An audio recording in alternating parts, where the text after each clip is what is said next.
Good evening, everybody. I'm Sayukta, your host for today's live from All About Skin Allergy team.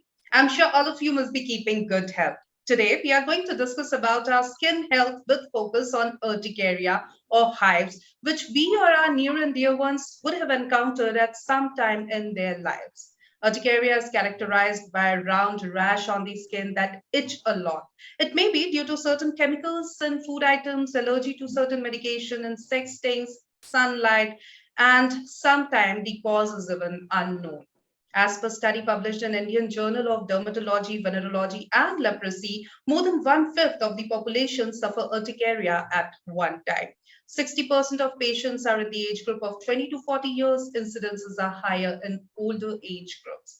Urticaria is classified as acute and chronic, but the most important part is not to ignore it, and doing self medication can actually worsen these symptoms. Consult your nearby qualified skin specialist immediately for an early relief. In today's digital world, it's always a boon or blessing if we can get to hear from an expert dermatologist online about urticaria and its types, how we can prevent it, the kind of test required for its diagnosis. So, ladies and gentlemen, today we have with us renowned dermatologist Dr. Sahil Mrikpuri, live from the Neelkant Hospital, Mandi, Himachal Pradesh, who will educate us more about urticaria and its management. Dr. Sahil Mrikpuri is a consultant dermatologist and medical superintendent at Neelkant Hospital, Himachal Pradesh. A very warm welcome to you, Dr. Sahil. Hello, hi, good afternoon. I welcome all the audience and thank you for the nice warm introduction. It's a pleasure, Dr. Sahil, to have you with us. And today, as we are going to discuss about a very important topic, which is the management of urticaria.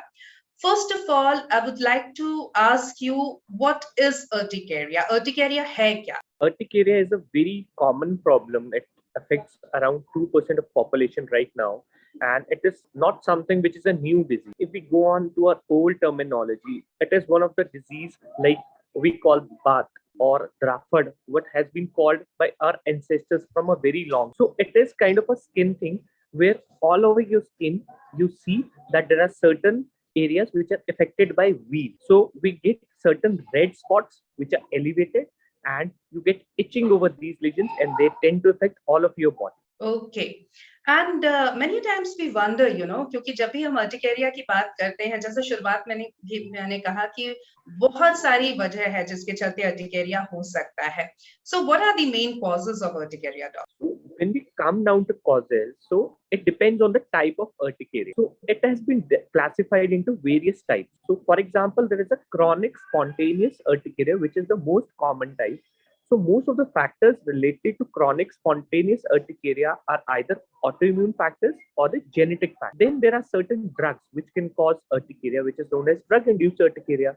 Then we have sun, which can cause urticaria, which is known as solar urticaria.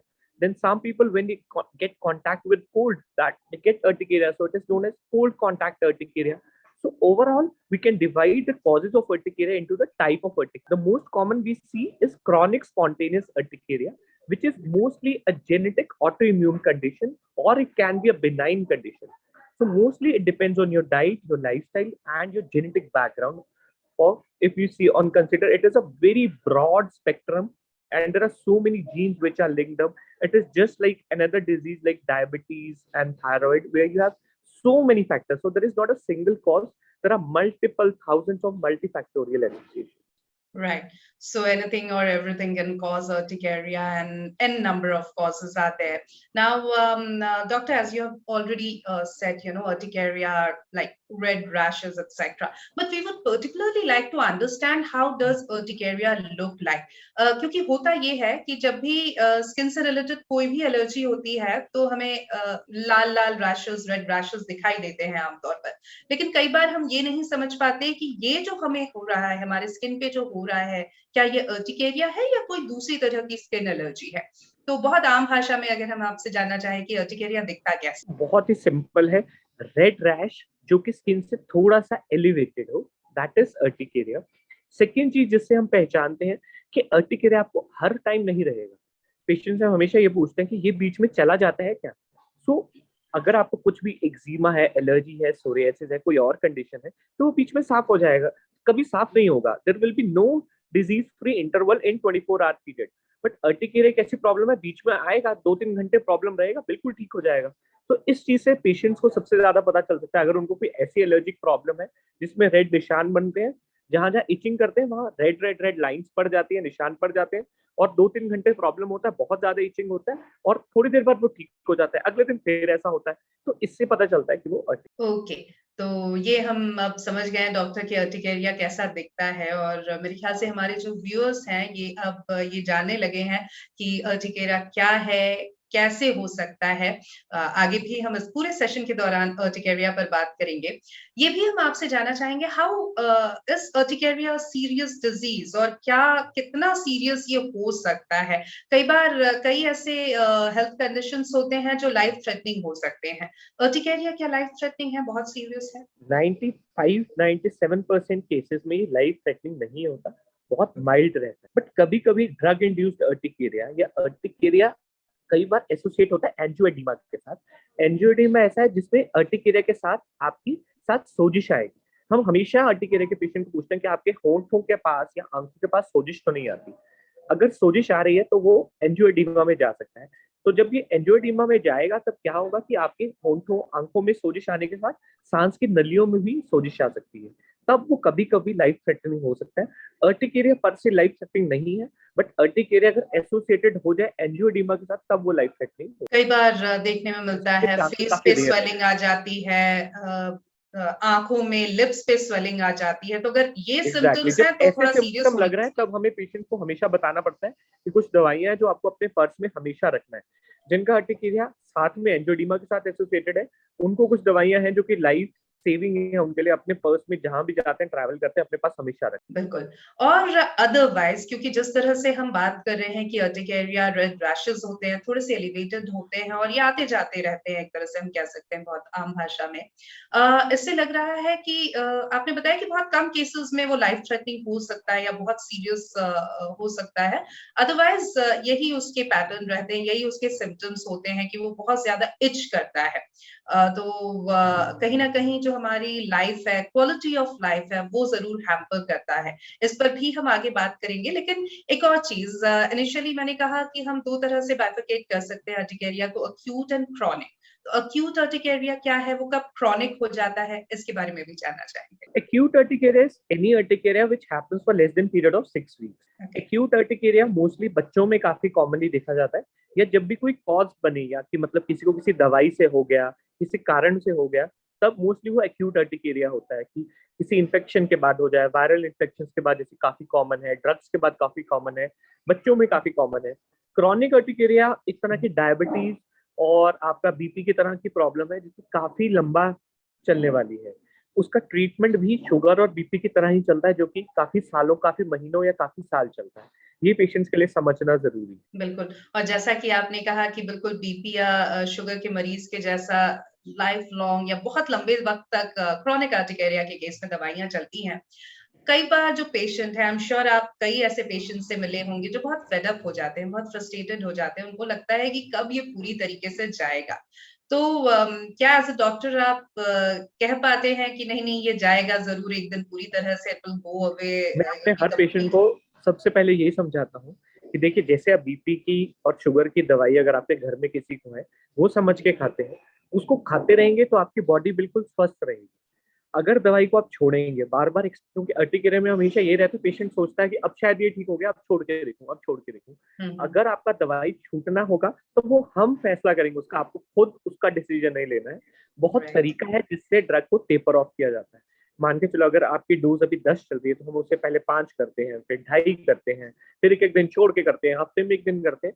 उस तरीके से जो आपका histamine production और rebound नहीं है। अक्सर patient क्या करते हैं, वो अपने आप एक्सपेरिमेंट करते हैं, तो वो काफ़ी गलत है। इसमें आपको ये चाहिए कि आपके डर्मेटोलॉजिस्ट को फैसला लेने दीजिए, आपके लिए सबसे बेस्ट वो आपकी स्किन के बारे में बताए। और दवाइयाँ जो अर्टिकेरिया, क्रॉनिक अर्टिकेरिया के लिए, उनको कोई भी साइड इफेक्ट नहीं है। अक्सर सालों साल की स्टडीज है कि आपका लीवर, किडनी पे उनका कोई भी साइड इफेक्ट नहीं होता है। तो बहुत जरूरी है पेशेंट के लिए समझना कि उसको कंटिन्यूअसली लेते रहें। जैसे डॉक्टर ने बताया, उसको रेगुलरली बीच में मिस ना करें। बिल्कुल। कई बार तो ये भी होता है, कई ऐसे भी पेशेंट्स होते हैं जो इनिशियली तो बहुत रिलिजियसली जो मेडिकेशन प्रिस्क्राइब की जाती है क्रोनिक अर्टिकेरिया के केस में, वो लेते हैं। लेकिन जब उनको लगता है कि अच्छा अब हम ठीक हो रहे हैं, तो बिना डॉक्टर से कंसल्ट किए वो अपनी दवाइयाँ बंद कर देते हैं। 2-3 महीने ठीक रहते हैं, फिर उनको लगा कि अच्छा फिर से वापस सिम्पटम्स हो रहे हैं, फिर से खुद से दवाइयाँ लेना शुरू कर देते हैं। ये काफ़ी कुछ वैसा ही है जैसा आपने अभी बताया, तो ये कितना खतरनाक हो सकता है? इसमें वही सबसे ज़रूरी है कि आपको दवाई लेना बिल्कुल अपनी मर्ज़ी नहीं करनी है। आपका जो डॉक्टर है वो आपका सबसे बड़ा साथी है उस चीज़ में। उसका फ़ैसला जो है वो हमेशा आपके फ़ैसले से बेटर होगा। लाइफ़स्टाइल और आपका डाइट का उसमें बहुत बड़ा रोल है। डेफ़िनेटली सब चीज़ों का रोल है। बट सबसे इम्पोर्टेंट ये है कि आपको खुद इसमें डॉक्टर नहीं बनना। आपको खुद नहीं सोचना कि मैं अब दवाई बंद करके देखूँ, अब दवाई बंद करके रखूँ। मेरे बहुत पेशेंट मुझे बोलते हैं कि क्या हुआ डॉक्टर साहब, हमने 6 महीने तक दवाई खाई, हमने पूरा कोर्स किया फिर भी बंद नहीं हुआ। तो ये एक ऐसी बीमारी नहीं है जिसका कोई कोर्स हो। कोर्स होता है आपके एंटीबायोटिक्स का, आपकी उसके बाद जो आपके जैसे कुछ दवाई है टीबी की दवाई, उन सब का कोर्स होता है। हुँ। इस तरह की दवाई क्योंकि ये हिस्टामिन प्रोडक्शन है, आपकी अपनी ऑटो इम्यूनिटी है, आपकी खुद बॉडी में एक सब्सटेंस है जो रेगुलर पे ज़्यादा बन रहा है। तो आपको कुछ ना कुछ लेना पड़ेगा क्योंकि कोई भी दवाई आप लेते हैं उसका एक टी हाफ लाइफ होता है। टी हाफ लाइफ में वो दवाई थोड़े टाइम के बाद बॉडी से एक्सक्रीट आउट हो जाती है। तो आपको रेगुलर डोज़ में कुछ-कुछ समय बाद उसको लेना ही पड़ेगा। हर अर्टिकेरिया के पेशेंट्स में सबसे इम्पोर्टेंट पार्ट काउंसलिंग ही है। इसको ठीक करना मुश्किल नहीं है, लेकिन पेशेंट को समझाना कि ये दवाई आपके लिए अच्छा है, इसको नहीं लेंगे तो आपका नुकसान करेगी। बिल्कुल। ये जो पूरा सेशन हम कर रहे हैं, इसका मोटो यही है, इसका उद्देश्य यही है, ऑब्जेक्ट सब्जेक्ट सब यही है कि हम लोगों को ये बात समझा सकें कि अर्टिकेरिया क्या है, क्यों होता है और ये भी समझा सकें कि अर्टिकेरिया का ट्रीटमेंट है, आपको इससे आराम मिल सकता है, लेकिन ज़रूरत बस इस बात की है कि आप सही इंसान के पास पहुँचे, सही वक़्त पर पहुँचे और वो है एक क्वालिफाइड डर्मेटोलॉजिस्ट। तो अगर आपको ये सिम्पटम्स हैं, प्लीज़ दूसरी चीज़ों में टाइम वेस्ट ना करें। आप पहले एक क्वालिफाइड डर्मेटोलॉजिस्ट से संपर्क करें, ये बहुत ज़रूरी है। और डॉक्टर जब मैं कह रही हूँ कि दूसरी चीज़ों में समय वेस्ट ना करें, उसका मेरा उद्देश्य ये है क्योंकि कई बार होता है स्किन से रिलेटेड खासकर चीज़ों में, हम सबसे पहले तो होम रेमेडीज़ की तरफ जाते हैं। हमको लगता है किसी तरह से कुछ अप्लाई करके एलोवेरा अप्लाई कर लिया, कुछ और अप्लाई कर लिया, हल्दी हमें लगता है कि बहुत अच्छा होता है, वो अप्लाई कर लिया, तो इससे शायद राहत मिल जाए। नहीं तो हमें पता है कि अच्छा एलर्जी से है तो एंटी एलर्जेंस मिलते हैं मार्केट में। बहुत आसानी से हम किसी केमिस्ट के पास चले जाते हैं, ओवर द काउंटर मेडिकेशन ले लेते हैं, हमें आराम मिलता है, हमें लगता है हम ठीक हो गए। या फिर कुछ लोग ऐसे हैं जो अपने फ्रेंड्स या फैमिली जिनको अर्टिकेरिया हो हुआ है, उनके प्रिस्क्रिप्शन ले जाकर भी उनकी दवाइयाँ खुद पे ट्राई करते हैं। तो what's your take on those home remedies और ओवर द काउंटर मेडिकेशन और going by the prescription of a friend or family? देखिए, केस मैं किसी के नहीं कहना चाहता क्योंकि सब अपना काम कर रहे हैं। बट सबसे इम्पोर्टेंट जो पेशेंट को ये समझना है कि आपको झूठी तसल्ली से और झूठे वादों से बचना है। जब भी कोई चीज़ बहुत ल्यूक्रेटिव होती है कि आपको पता चले कि ये ब चीज़ आपने एक बार ले ली और टोटल गायब हो जाएगी, तो अक्सर जो बहुत ल्यूक्रेटिव चीज़ होती है, अक्सर वो सच नहीं होती। सबसे पहले ये समझिए कि एलर्जी और अर्टिकेरिया बहुत अलग चीज़ है। एलर्जी एक बहुत ही बड़ी अम्ब्रेला टर्म है जिसके अंदर I guess thousands of terms आए। तो हर अर्टिकेरिया के पेशेंट को पहले तो ये समझना चाहिए कि उसकी जो कंडीशन है वो क्रॉनिक अर्टिकेरिया या एक्यूट अर्टिकेरिया ये कंडीशन है, एलर्जी नहीं है। एलर्जी एक बहुत ही वेग किस्म का टर्म है। I guess most of the dermatologist इस टर्म को नहीं यूज करते। Right. तो एक बार को ये पता चलना कि आपका डायग्नोसिस फाइनल है, तो मुझे लगता है अब हम इस युग में आ गए, patient should be aware of their diagnosis, right? No, so we should talk in that term. Secondly, जब आपका ये दूर हुआ, तो secondly please don't go for useless test. तो मेरे पास रोज 2 या 3 मरीज आते हैं जिन्होंने 5 या 6 हज़ार के टेस्ट करा के लाते हैं और बोलते हैं हमने पूरा पैनल करा लिया है, हमें ये इस चीज़ से एलर्जी है। वो सब टेस्ट एक बहुत बड़ा जुमला है। अर्टिकेरिया का एक्सटर्नल कॉजेस से रिलेशन बहुत ही मिनिमल है। किसी-किसी केसेस में हो सकता है, वो मैं आगे जाके बात करूँगा। बट ये सब जो एलर्जी टेस्ट सब दिखाते हैं, इन सब का मेडिकल साइंस में एक भी रिसर्च पेपर नहीं है। ये सब एक बहुत बड़े जुमले हैं। थर्ड चीज़ जो अक्सर केमिस्ट क्या करते हैं, ये लोग अर्टिकेरिया सिचुएशन में स्टेरॉइड्स दे देते हैं। स्टेरॉइड एक ऐसी चीज़ है जिससे अर्टिकेरिया बिल्कुल गायब हो जाएगा, बिल्कुल शांत हो जाएगा, लेकिन जैसे स्टेरॉइड का असर जाएगा वो पहले से ज़्यादा होगा। साथ में आपका लीवर, हार्ट, लंग, किडनी सब पे नुकसान दे सकता है। अर्टिकेरिया में 95% केसेस में किसी भी डर्मेटोलॉजिस्ट को स्टेरॉइड की ज़रूरत नहीं पड़ती। स्टेरॉइड की ज़रूरत हमें पड़ती है जब बहुत सीवियर अर्टिकेरिया हो जाए, एंजियोएडिमा हो जाए या एक्यूट सीवियर अर्टिकेरिया हो जाए। सिर्फ एक डर्मेटोलॉजिस्ट के प्रिस्क्रिप्शन के अलावा प्लीज केमिस्ट से दवाई ना लें। अक्सर केमिस्ट जल्दी ठीक करने के चक्कर में आपको बहुत हाई डोज भी दे देती है। यूजुअली रिक्वायरमेंट बहुत कम डोज का रहता है, लेकिन उनको अपने आप को प्रूव करना है कि ठीक करना है, ठीक करना है। हमारा कोशिश अर्टिकेरिया में हमेशा रहता है upgradation of dose.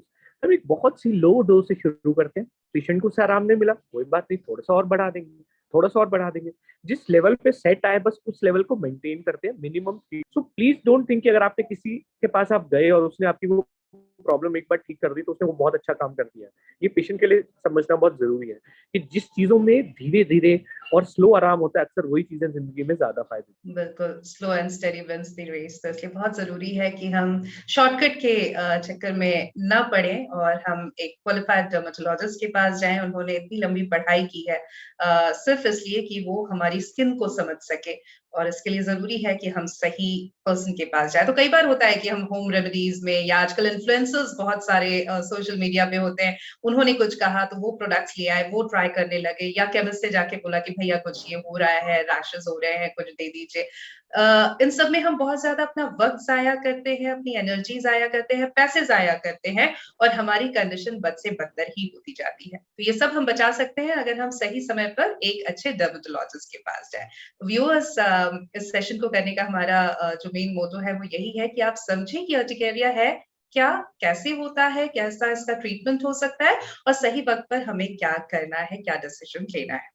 Doctor, we would also like to understand if, if we keep it untreated or left it untreated, what are the potential complications? क्या-क्या हो सकता है अगर हम उसे treat ही ना करें? The most important complication what I see in my practice is the quality of life. Just imagine that you and me having this Facebook life and we get urticaria. So all lifetime we are doing is itching. So we are wasting our time, we energy. This is the biggest complication. And Right. how does it look like? Does it look nice that the person opposite is just itching all the time? So, and this is one of the factors. Let me tell you, anxiety, depression is very common in patients of urticaria because the whole effect of catecholamines and urticaria histamines is like that you feel more anxious. If you ask these patients that जब आपको urticaria होता है तो कैसा होता है, सब patient ये बोलते हैं मुझे ऐसा लगता है मैं उस समय पागल हो जाऊंगा, because you feel so anxious, the whole body, it goes on like a vicious cycle. You're not in a comfortable state. As human beings, सबसे पहले हम क्या होना चाहते हैं, सबसे पहले हम कंफर्टेबल फील करना चाहते हैं ना ओन एनवायरनमेंट। सो अगर आप कंफर्टेबल ही नहीं फील कर रहे तो आई गेस उससे बड़ा कॉम्प्लिकेशन कोई हो नहीं सकता। सेकेंडली, ऑब्वियसली जो केसेस जिनमें एंजियोएडिमा है या लाइफ थ्रेटनिंग है उनमें तो ऑब्वियसली मेडिकेशन लेना ही पड़ेगा, और जिनमें नहीं लेना मैं उनको यही बात करूंगा कि आपके लिए देखिए कि आप कंफर्टेबल नहीं महसूस करना चाहते क्या, तो अगर एक छोटी 2 से 5 रुपए की गोली खा के अगर आप कंफर्टेबल महसूस करते हैं, सारा दिन एक जैसा बिता सकते हैं, तो क्यों ना इसको करें जिसका कोई साइड। बिल्कुल, आपने सही कहा, और वाक़ई में आई कैन इमेजिन कि कितने ज़्यादा फ्रस्ट्रेशन या डिस्ट्रेस में रहते हैं पेशेंट अगर उन्हें अर्टिकेरिया है। कई लोग हैं जो सोशलाइज़ करना बंद कर देते हैं, उनकी सोशल लाइफ़ एक तरह से खत्म हो जाती है। वो सोशल गैदरिंग्स में या पब्लिक फंक्शन में, पब्लिक प्लेसेस में जाना वो करते हैं, क्योंकि उनको लगता है कि कभी भी आई विल स्टार्ट इचिंग, और लोगों को लगेगा क्या कर रहा है, पागल है। पर बहुत आसान इसका इलाज है, और इसके लिए हमें सिर्फ डॉक्टर से संपर्क करना है, यही ज़रूरी है। तो क्यों हम अपनी क्वालिटी ऑफ लाइफ हैम्पर करें जब बहुत आसान ट्रीटमेंट इसका अवेलेबल है।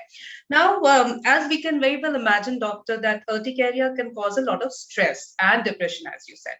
Now, can this stress or depression aggravate the urticarial condition? Yes definitely, दोनों तरीके एक दूसरे से इंटर रिलेटेड है। स्ट्रेस से भी अर्टिकेरिया बढ़ता, अर्टिकेरिया से भी स्ट्रेस बढ़ता है। सो एक ये विशियस सर्कल है जो कि राउंड राउंड राउंड में घूमता रहता है। तो अर्टिकेरिया के पेशेंट्स को अगर स्ट्रेस होगा तो उनका अर्टिकेरिया बढ़ जाएगा, और जब उनका अर्टिकेरिया बढ़ेगा तो उनको और ज्यादा स्ट्रेस होगा, स्ट्रेस बढ़ेगा, अर्टिकेरिया बढ़ेगा, अर्टिकेरिया से और ज्यादा स्ट्रेस बढ़ेगा। तो ये एक ऑटोमेटिकली विशियस साइकिल है जो आपके डिसीज को भी हैम्पर करेगा और आपकी क्वालिटी ऑफ लाइफ को भी हैम्पर करेगा। Right. And many times people complain that, their hives or urticaria get worse during night. Is there a correlation?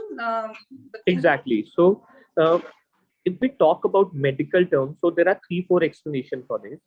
First and most important explanation is that there is a pattern known as demographism. So what happens in urticaria and patients of demographism, that when you actually itch, your urticaria increases more and more.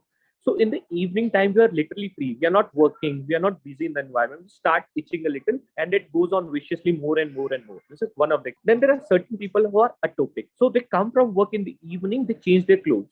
So when they change their clothes, the temperature of the whole body changes. So earlier it's like a warm environment in which the whole body has stayed. When you open up your clothes, you change your clothes, so the environment changes. So in atopic urticaria, also they have more frequent attacks in the evening.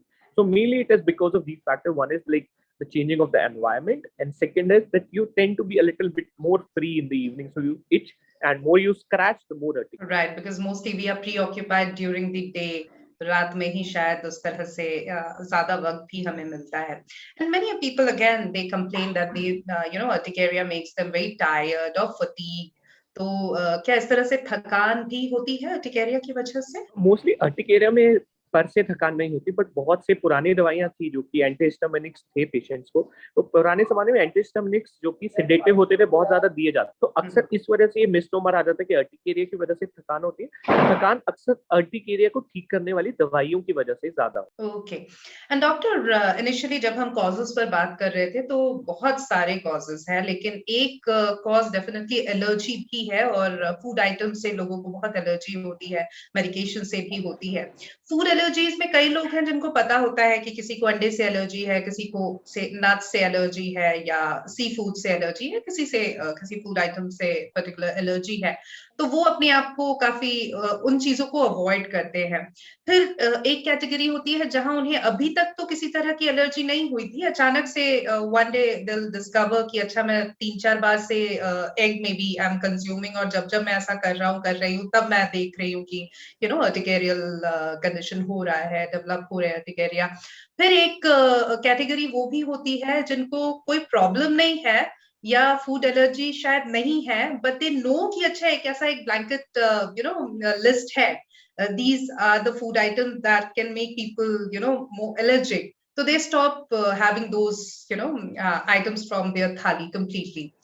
इनको आप किस तरह से देखते हैं तीनों के बारे इसमें में? सबसे पहले तो मैं अपने पेशेंट्स को यही बोलता हूँ, बहुत अच्छा सवाल आपने पूछा है कि एक तो बेचारे पहले ही स्ट्रेस में है कि अर्टिकेरिया है, ऊपर से अक्सर ये केमिस्ट और इधर उधर के जो वैद्य उनकी आधी से ज्यादा खाने की चीजें बंद करते हैं, जिससे उन्हें अलग अलग न्यूट्रिशनल डिफिशियंसीज हो जाती है. तो पहले ही स्ट्रेस है, ऊपर से 4 चीजें अक्सर बंद करा देते हैं, तो उससे और ज्यादा स्ट्रेस होता है. अर्टिकेरिया में बहुत ज्यादा डाइटरी रिस्ट्रिक्शन का जरूरत नहीं. 2 चीजें जो सबसे पहले आपने कहा कि अगर आप अपने लाइफ में हम अपनी बॉडी को सबसे ज्यादा अपना आपसे ज्यादा कोई नहीं जानता, छोटे बच्चे को उसकी मम्मी से ज्यादा कोई नहीं जानता, तो ऑब्जर्व करना पड़ेगा कि क्या किसी चीज को लेकर रिपीटेडली ये प्रॉब्लम हो रहा है, बार बार हो रहा है. अगर आपको रिपीटेडली हो रहा है तो ऑब्वियसली उस चीज को कम करना पड़ेगा, छोड़ना पड़ेगा.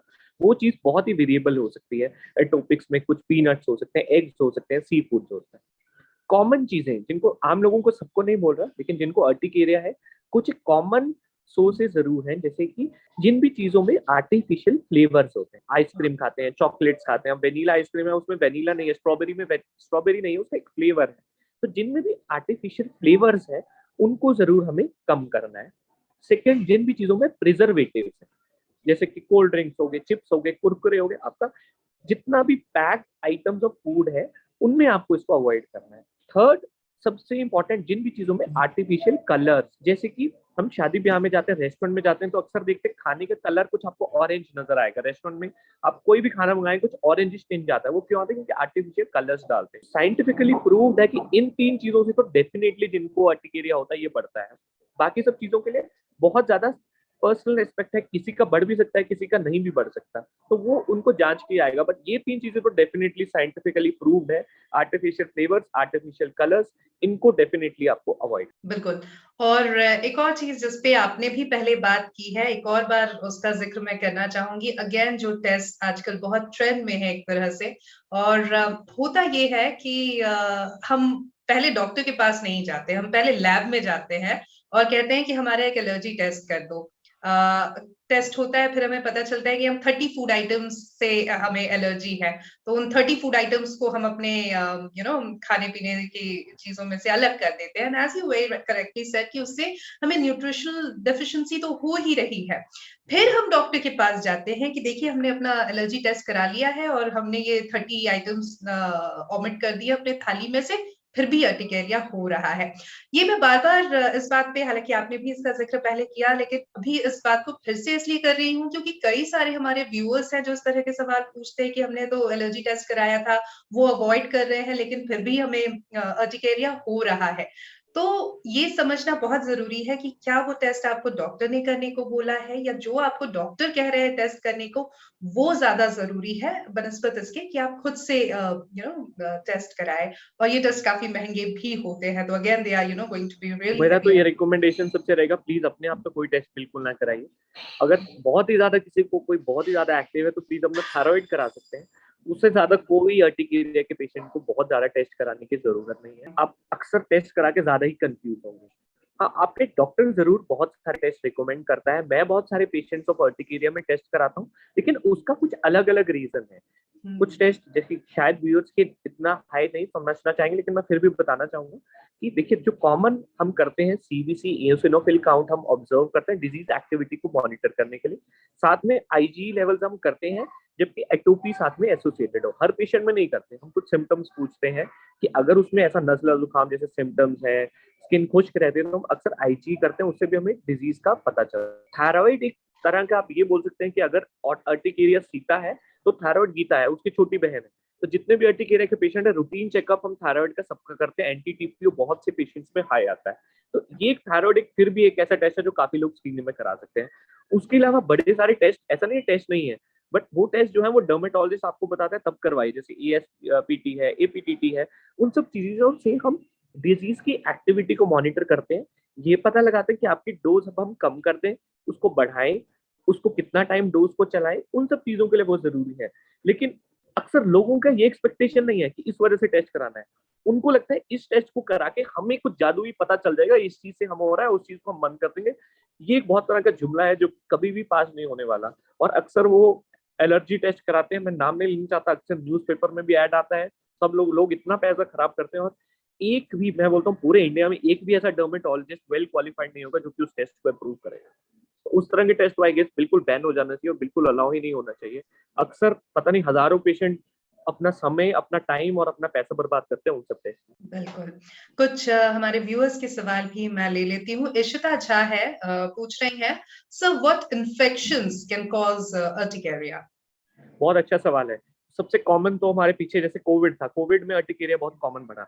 जितनी भी वायरल इन्फेक्शन है, बच्चों में एक्यूट अर्टिकेरिया क्यों कॉमनली देखा जाता है? जितनी भी छोटी छोटी वायरल इन्फेक्शन है, आपका डेंगू हो गया, आपका कोविड हो गया, आपका इन्फ्लुएंजा हो गया, जितनी भी वायरल इन्फेक्शन है अक्सर अर्टिकेरिया को बढ़ाती है। तो बहुत सारी वायरल इन्फेक्शन है, इनके बैक्टीरियल इन्फेक्शन में कभी कभी देखा जाता है, क्योंकि एट द एंड बॉडी का इम्यून मैकेनिज्म, अर्टिकेरिया कुछ नहीं, आपकी बॉडी की इम्यूनिटी थोड़ी एक्टिव हो रहा है। कोई भी इन्फेक्शन हो जाएगा तो उसमें आपका इम्यूनिटी थोड़ी सी कंफ्यूज हो सकती है अर्टिकेरिया आपको। ओके। हमारे साथ अद्विक सिंह हैं, पूछ रहे हैं, sir I have been prescribed autologous serum therapy for my urticaria, is it okay? And topical, Autologous serum therapy, yeah, it is something new and it is very good. It does not act as all of the patient, but जिसमें काम करता है अच्छा काम करता है। आपके doctor काफी अच्छे डॉक्टर हैं जिन्होंने आपको रिकमेंड किया है, बट मैं ये नहीं बोल सकता कि ये सब में काम करेगा। आप इसको ट्राई करिए, अगर आपको लगता है ये काम करेगी 3 महीने तक ट्राई करके देखिए, अगर अच्छा काम करता है तो प्लीज ट्राई करिए। ओके। डॉक्टर, अब हम ट्रीटमेंट ऑप्शंस पर भी बात करना चाहेंगे for both acute and chronic urticaria. क्या treatment options available? Treatment options mainly is antihistaminics. पुराने जमाने में जो एंटीहिस्टामिनिक्स आते थे वो ऐसे आते थे कि उनसे नींद आता था। अब जो बेस्ट एंटीहिस्टामिनिक्स मार्केट में है वो इतने बढ़िया एंटीहिस्टामिनिक्स हैं, उनसे बिल्कुल भी आपकी लाइफ हैम्पर नहीं होती। आपका बिल्कुल भी स्लीप पे कोई इफेक्ट नहीं है, आपकी डे टाइम सोमनेसेंस का कोई इफेक्ट नहीं है। सिंपल ड्रग्स हैं, mostly antihistaminics which have revolutionised the market, और 99% ऑफ ट्रीटमेंट इज एंटीहिस्टामिनिक्स। कभी कभी रेयर सिनारियोज में किसी को बहुत सिवियर अर्टिकेरिया हो गया, ऑटोइम्यून अर्टिकेरिया हो गया, तो कुछ कुछ इम्यूनोसप्रेसेंट्स है जिनका हमें यूज करना पड़ता है, बट बहुत रेयरली हमें उनका यूज करना। ओके। पलक दुबे हमारे साथ हैं, पूछ रही हैं, sir in pregnancy sometimes urticaria occurs, which medicine do you suggest in this condition, and one of my neighbor is suffering from it? So mostly in pregnancy, the safest category B drug is loratadine. So antihistaminics में loratadine is the class B drug जो सबसे safe है, तो loratadine हम prefer करते हैं। और अगर नहीं भी आपको loratadine अवेलेबल है तो आप cetirizine भी ले सकते हो, उतना सेफ नहीं है, बट फिर भी प्रेगनेंसी अर्टिकेरिया कंट्रोल करना बहुत दिक्कत वाला चीज। ओके। जैसी पूछ रहे हैं अगेन वही क्वेश्चन जिस पे हम बात कर रहे थे कि हाउ टू ट्रीट अर्टिकेरिया, पर मेरे ख्याल से इस पर हम बात कर भी चुके हैं। और एज अ अर्टिकेरिया के लिए आपको सिंपल ट्रीटमेंट में समझना है, दिन का 1 या 2 छोटी सी गोली आपको खाना है, ज्यादा उसके बारे में सोचना ही नहीं है। अपना जो सारा स्ट्रेस है वो डॉक्टर के पास आप मिलने जाते हैं, इसीलिए जाते हैं कि आपका कुछ हल मिले। डॉक्टर हम्म, आपको हल यही दे सकता है कि छोटी गोली या बस उसे खाएं, ज्यादा सोचे नहीं। जितना इसके बारे में सोचेंगे स्ट्रेस बढ़ेगा तो और ज्यादा अटके। बिल्कुल। ये भी हम जानना चाहेंगे क्योंकि एक तो केस वो है जहाँ पे ये पता चल जाए कि अर्टिकेरिया हो क्यों रहा है, what is the cause, what is the root cause. अगर डायग्नोसिस हो जाए तो एक तरह से इजी है। पर अगेन कई केसेस ऐसे होते हैं जहाँ पता ही नहीं चल पाता कि अर्टिकेरिया हो क्यों रहा है, क्या 99% केसेस में कुछ पता नहीं चलता है। Cases of chronic spontaneous urticaria. Chronic मतलब लंबा, हम्म, स्पॉन्टेनियस मतलब कि हाँ ये जरूर है कारण से वो फ्लेयर अप हो जाए। जिसको ऑलरेडी क्रॉनिक स्पॉन्टेनियस अर्टिकेरिया है, ये हो सकता है कि बाहर का खाना खा के, फ्लेवर्ड फूड खा के उसका थोड़ा सा अर्टिकेरिया बढ़ जाए। बट ये बोला कि सिर्फ और सिर्फ इसी वजह से उसका अर्टिकेरिया हो गया, ये बहुत मुश्किल है। तो ये सब एग्रेवेटिंग फैक्टर जरूर है, लेकिन जड़ की कारण नहीं है। ये चीज समझना जरूरी है। राइट। जतिन हमारे साथ हैं, पूछ रहे हैं इज दिस हेरिडिटरी? बहुत सारे केसेस में, लेकिन मल्टी फैक्टोरियल हेरिडिटरी है। जैसे कि फादर को शुगर है तो जरूरी नहीं है बेटे को शुगर होगा, उसके चांसेस बढ़ जाते हैं। अर्टिकेरिया में हेरिडिटरी का बहुत ज्यादा रोल नहीं है, कुछ रोल जरूर है, बट बहुत ज्यादा रोल नहीं है। राइट। लेकिन फिर भी मान लीजिए अगर पेरेंट को है अर्टिकेरिया तो चांसेस एज यू से कि बढ़ जाते हैं, सिर्फ रिस्क बढ़ अर्टिकेरिया के जाता नहीं, कुछ फैमिली ऑफ ऑटोइम्यून डिजीज है मोस्टली, जो कि हेरिडिटरी केसेस होते हैं वो ऑटोइम्यून अर्टिकेरिया के केसेस होते हैं। सो अक्सर जिनमें ये थायराइड और autoimmune thyroiditis, anti PPO positive, IgE positive, atopics, ये सब लोग कुछ फैमिली डिसऑर्डर्स हैं जिनका कुछ एसोसिएशन है। बट क्रॉनिक स्पॉन्टेनियस अर्टिकेरिया में बहुत ज्यादा हेरिडिटरी का इतना फैक्टर नहीं है। ऑटोइम्यून अर्टिकेरिया में हेरिडिटरी फैक्टर्स का कुछ इंपॉर्टेंट रोल जरूर है। है। Okay. Priya Sharma is with us. She is asking what should be the focus of the physical examination for urticaria? What should be the focus of The physical examination of urticaria. physical examination? The focus is just, I think there is no need of even physical examination. Just the history of patient is pretty much easy. And for physical examination, you can just do a simple demograph test. In many of the patient, demograph test is positive. And if the patient is having urticaria at that time, then obviously you can see the clear wheals, erythema, edema, which is visible over the skin. Lab test भी कराने पड़ते हैं क्या जब हम एक doctor के पास जाते हैं? क्या आप कौन कौन से लैब टेस्ट हैं जो आप सजेस्ट करते हैं नॉर्मली डॉक्टर? मोस्टली मेरे यहाँ थायराइड तो इज यूनिवर्सल, हम हर पेशेंट का थायराइड जरूर करते हैं। उसके बाद मैं पेशेंट की हिस्ट्री लेता हूँ, देखते हैं उसको और फैक्टर्स, उसके फैमिलियल फैक्टर्स क्या क्या पॉजिटिव हैं। अगर हमें लगता है थायराइड पॉजिटिव आता है तो हम आगे एंटी टीपीओ के लिए भी जाते हैं। देन एटोपिक हिस्ट्री लेते हैं, अगर एटोपी का हिस्ट्री पॉजिटिव मिले तो आईजीई भी आगे कराते हैं। एंड देन डिजीज को मॉनिटरिंग के लिए, डिजीज की सिविरिटी के लिए, ऑटो इम्यून अर्टिकेरिया को रूल आउट करने के लिए एपीएसटी और एएसएसटी टेस्ट भी हम जरूर करते हैं। बट हर टेस्ट आपको कराना है, ये सब नहीं है कि मैंने ये सब यहाँ बता दिया अब कल चले जाएं लैब में और ये सब टेस्ट कराने लग जाएं, वो बहुत बड़ी बेवकूफी है। आपके केस को आपका डॉक्टर बहुत अच्छी तरीके से समझेगा। हर इंसान की बॉडी की अलग है और उसके हिसाब से आपका डॉक्टर आपको टेस्ट रिकमेंड करता है। और अक्सर अर्टिकेरिया के ट्रीटमेंट में बहुत कम पैसे लगते हैं। सो और मुझे लगता है टेस्ट में पेशेंट बहुत पैसे खराब करते हैं, तो जितना पैसा वो टेस्ट में खराब करता है उतने में उसका 1 साल का दवाई आ जाता है। तो उससे बेटर है कि 1 साल तक वो दवाई ले ले, ना कि फालतू के टेस्ट में और इन। बिल्कुल। कई बार जो है किसी प्रॉब्लम से, किसी मेडिकल कंडीशन से हम जूझ रहे होते हैं, लेकिन हॉस्पिटल या डॉक्टर के पास हम सिर्फ ये सोच के नहीं आते हैं कि एक और फाइनेंशियल बर्डन हो जाएगा, फिर खर्चा होगा। लेकिन हमें ये समझने की जरूरत है अर्टिकेरिया के केस में खास तौर पर, एक तो ये हमारी क्वालिटी ऑफ लाइफ को हैम्पर कर रहा है, दूसरा बहुत कम पैसों में बहुत अच्छा इलाज, आपको आराम मिल जाएगा उस कंडीशन से। तीसरा कि आप कई बार डॉक्टर से बचने के लिए दूसरी जगहों पे ज़ाया पैसे बर्बाद करते हैं, जैसे ओवर द काउंटर मेडिकेशन हुआ, वो आपको नुकसान और ज़्यादा पहुँचा सकता है, या दूसरी तमाम चीज़ें हुई। इसलिए अगर आप पैसा बचाना चाहते हैं, हेल्थ वाइज़ भी आप चाहते हैं कि आपको आराम मिले, तो बहुत ज़रूरी है कि आप सही पर्सन के पास जाएँ, which is a qualified dermatologist in this. ये भी मैं आपसे जानना चाहूँगी, अगर बहुत नटशल में हम समझ सके डॉक्टर की डूज़ एंड डोंट्स क्या-क्या हैं? अगर एक पर्सन है जिसे अर्टिकेरिया हुआ है, हो सकता है उसे अभी नहीं पता है कि ये एक्यूट है, क्रॉनिक है, क्यों हो रहा है, पर है, वो इससे परेशान हो रहा है। So any dos and don'ts for that person? आप रिपीट करेंगे पर अपना सवाल? अगर किसी को अर्टिकेरिया है, अभी तक वो डॉक्टर के पास नहीं गए हैं और साइलेंट में एक तरह से हम कह सकते हैं the person is suffering in silence, पर उनको आप कुछ कहना चाहेंगे एक तरह से डूज एंड डोंट्स, क्या करे क्या नहीं करे? डोंट्स में अगर पता है अर्टिकेरिया तो डोंट्स में सबसे इम्पोर्टेंट जो मैंने शुरू में बताया था, आर्टिफिशियल फ्लेवर्स, कलर्ड फूड और वो सब तो अवॉइड करना ही चाहिए। सबसे बड़ा डू है कि दवाई को रेगुलर खाएं और डॉक्टर का सुने। अगर एक छोटा सा दवाई खा के आपका प्रॉब्लम सॉल्व होता है तो उसमें क्या बुरा है। अक्सर हम देखते थे कि बीपी और क्वालिटी ऑफ लाइफ क्यों इतना बढ़ा, तो अक्सर हम ये देखते हैं कि लोग ये चाहते हैं कि बस जड़ से कोई ट्रीटमेंट खत्म हो जाए। तो अच्छा जो डर्मेटोलॉजिस्ट है वो कभी ये बात नहीं करेगा कि मैं आपके अर्टिकेरिया को खत्म कर दूंगा। हम ये बोलते हैं हम इसको कंट्रोल कर देंगे और आपका दिक्कत को सॉल्व कर देंगे। आपको हमारी एक छोटी सी मदद करना है, एक छोटा सा गोली आपको रोज एक समय पे लेना है। और अगर उस चीज के लिए लोग तैयार हैं तो उनकी मदद के लिए हम लोग अपने क्लिनिक में डेली तैयार है। लेकिन कुछ लोग ऐसा बोलते हैं कि आप कुछ ऐसा करिए, हमें ऐसा कोर्स कराइए, भले ही साल का हो, बट ये प्रॉब्लम बिल्कुल जड़ से खत्म हो जाए। तो वो एक ऐसी चीज है कि जो कि एक जुमला है और उसका मुझे नहीं लगता कोई भी डर्मेटोलॉजिस्ट पूरे इंडिया में या पूरे वर्ल्ड में आप कहीं भी ट्रैवल कर दो, इसका ऐसा कुछ हम ऐसा जादू नहीं करते। बिल्कुल। और डॉक्टर साहिल, इस पूरे सेशन को हम वाइंड अप करें उससे पहले कोई टेक होम मैसेज हमारे व्यूअर्स के लिए? सबसे पहला टेक होम मैसेज तो ये बोलूंगा कि इंडिया में आज भी सबसे ज्यादा ये ट्रेंड है कि लोग डॉक्टर के पास सबसे लेट, सबसे आखिरी में जाते हैं सब प्रॉब्लम के पास। अक्सर सोचते हैं डॉक्टर कुछ उनको दवाई दे देगा, डॉक्टर ऐसा कर देगा वैसा कर देगा, उनको ये ना हो जाए, उनको वो ना हो जाए, साइड इफेक्ट ना हो जाए।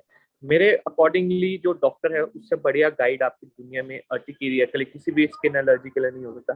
सबसे पहला टेक होम मैसेज तो ये है। और सेकेंडली जो मैंने डाइट लाइफस्टाइल के बारे में बताया, एक अपना हेल्दी लाइफस्टाइल देखें, फास्ट फूड, जंक फूड इनको अवॉइड करें। देन स्ट्रेस को कंट्रोल करने के लिए योगा करें, मेडिटेशन करें, कुछ ना कुछ हेल्दी लाइफस्टाइल अपना अपनाएं, क्योंकि आपकी बॉडी में एंडोर्फिन रिलीज होते हैं, बहुत सारा न्यूरोकेमिकल है जो कि स्ट्रेस जब आपका कम होगा तो अर्टिकेरिया अपने आप ही कम हो जाएगा। तो एक हेल्दी लाइफस्टाइल की तरफ जाएं। मैं अपने पेशेंट को ये बोल रहा हूँ, अब हम आपको दवाई दे रहे हैं, अगर आप चाहते हैं अपनी दवाई आपकी कम करें, कम तब होगी जब आप हमारी मदद करेंगे। आप अपनी लाइफस्टाइल को इम्प्रूव करेंगे, अपनी डाइट को इम्प्रूव करेंगे, एक्सरसाइज करेंगे, योगा करेंगे, जिम करेंगे। अगर आप ये सब नहीं करेंगे हम कैसे दवाई कम करेंगे। बिल्कुल। Thank you so very much doctor Sahil Mrigpuri, आपने अपना कीमती वक्त हमारे लिए निकाला और बहुत ही अच्छी बातचीत आपसे हुई, बहुत ही इंफॉर्मेटिव सेशन ये रहा हमारे व्यूअर्स के लिए, आई एम श्योर।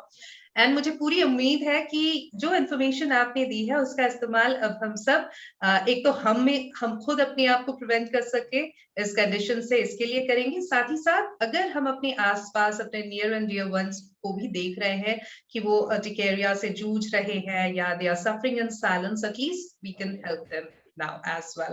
तो हमें ये भी अब समझ में आ गया है कि ओवर द काउंटर मेडिकेशन या होम रेमेडीज एक्सेट्रा ये कितने खतरनाक हो सकते हैं। तो इसलिए बहुत जरूरी है कि हम एक डॉक्टर से संपर्क करें और अर्टिकेरिया के केस में डेफिनेटली क्वालिफाइड डर्मेटोलॉजिस्ट के पास जाए। It was wonderful hearing you, and we really look forward to many more such sessions with you in coming times for our viewers. Thank you so very much. Thank you so much. And viewers, thank you for your active participation in today's session. And to get latest updates on how to keep your skin healthy, do like and follow our FB page, All About Skin Allergy. We are also available on YouTube, Twitter, and Instagram. Thank you.